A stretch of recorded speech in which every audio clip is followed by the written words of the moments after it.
एहि प्रकार भरि माघ नहाहि, पुनि सब निज निज आश्रम जाहि। प्रति संबत अति होई आनंदा, मकर मज्जि गवनहि मुनि वृंदा। इसी प्रकार माघ के महीने भर स्नान करते हैं और फिर सब अपने अपने आश्रम को चले जाते हैं। हर साल वहां इसी तरह बड़ा आनंद होता है। मकर में स्नान करके मुनिगण चले जाते हैं। एक बार भरी मकर नहाए, सब मुनीस आश्रम सिधाए।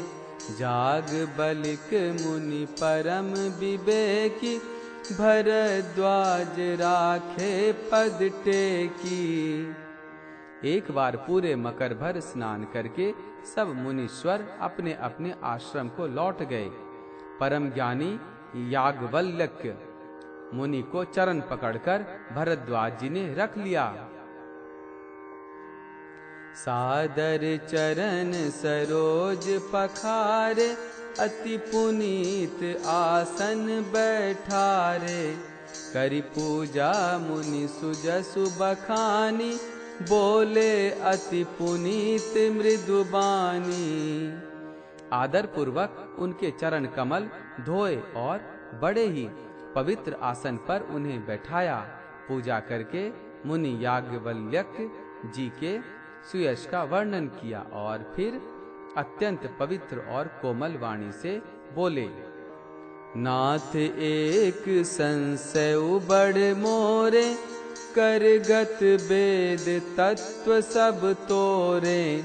कहत सो मोहि लागत भयो लाजा, जान कहूँ बड़ होई अकाजा। हे नाथ, मेरे मन में एक बड़ा संदेह है।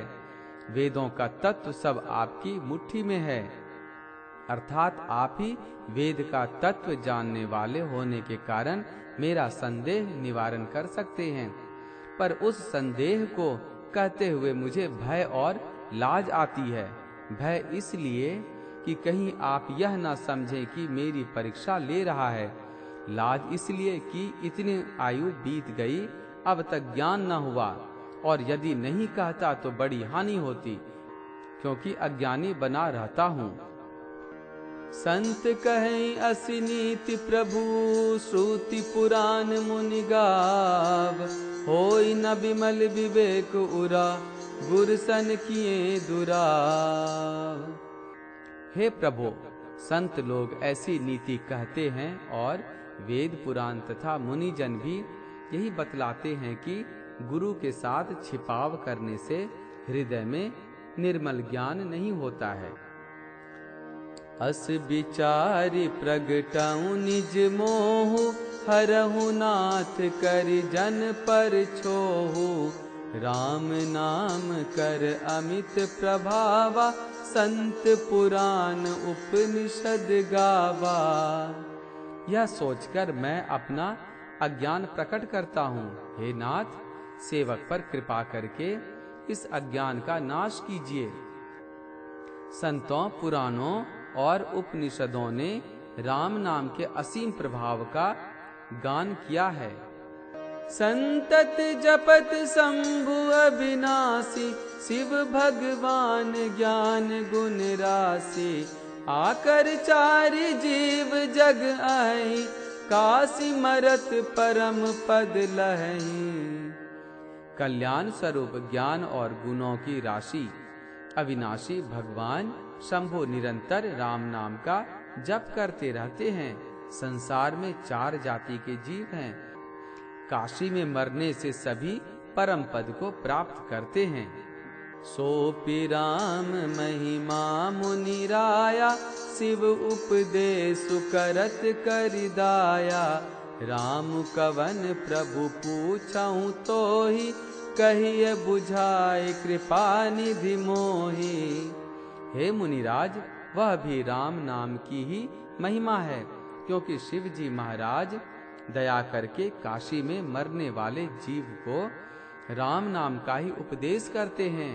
इसी से उनको परम पद मिलता है। हे प्रभो, मैं आपसे पूछता हूँ कि वे राम कौन हैं? हे कृपा निधान, मुझे समझाकर कहिए। एक राम अवधेश कुमारा, तिनकर चरित विदित संसारा। नारी बिरह दुख लहु अपारा, भयउ रोष रन रावण मारा। एक राम तो अवध नरेश दशरथ जी के कुमार हैं। उनका चरित्र सारा संसार जानता है। उन्होंने स्त्री के विरह में अपार दुख उठाया और क्रोध आने पर युद्ध में रावण को मार डाला। प्रभु सोई राम की अपर को, जाहि जपत त्रिपुरारी। सत्य धाम सर्वज्ञ तुम्हा, कहूँ विवेक विचारी। हे प्रभु, वही राम हैं या और कोई दूसरे हैं जिनको शिवजी जपते हैं? आप सत्य के धाम हैं और सब कुछ जानते हैं। ज्ञान विचार कर कहिए। जैसे मिटे मोर भ्रम भारी, कहूँ सो कथा नाथ विस्तारी। जाग बलिक बोले मुस्काई, तुम्हि विदित रघुपति प्रभुताई। हे नाथ, जिस प्रकार से मेरा यह भारी भ्रम मिट जाए, आप वही कथा विस्तार पूर्वक कहिए। इस पर याज्ञवल्क्य जी ने मुस्कुराकर बोले, श्री रघुनाथ जी की प्रभुता को तुम जानते हो। राम भगत तुम मन क्रम बानी, चतुराई तुम्हारी मैं जानी। चहु सुने राम गुण गूढ़ा, किन्हु प्रश्न मनहु अति मूढ़ा।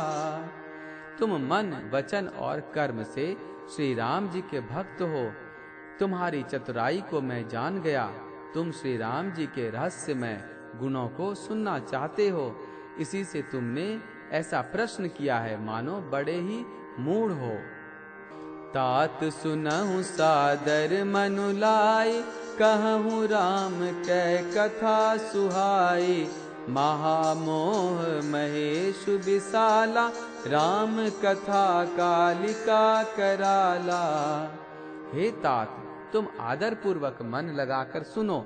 मैं श्री राम जी की सुंदर कथा कहता हूँ। बड़ा भारी अज्ञान विशाल महिषासुर है और श्री राम जी की कथा उसे नष्ट कर देने वाली भयंकर काली जी है। राम कथा शशि किरण समाना, संत चकोर करहि जो ही पाना। ऐसे ही संशय किन्न भवानी, महादेव तब कहा बखानी। श्री राम जी की कथा चंद्रमा की किरणों के समान है, जिसे संत रूपी चकोर सदा पान करते हैं। ऐसा ही संदेह पार्वती जी ने किया था। तब महादेव जी ने विस्तार से उसका उत्तर दिया था। कहूँ सुमति अनुहारी, अबा उमा शंभु संवाद। भयो समय जहि हेतु जहि, सुन मुनि मिटहि विषाद। अब मैं अपनी बुद्धि के अनुसार वही उमा और शिव जी का संवाद कहता हूँ। वह जिस समय और जिस हेतु से हुआ, उसे हे मुनि तुम सुनो, तुम्हारा विषाद मिट जाएगा।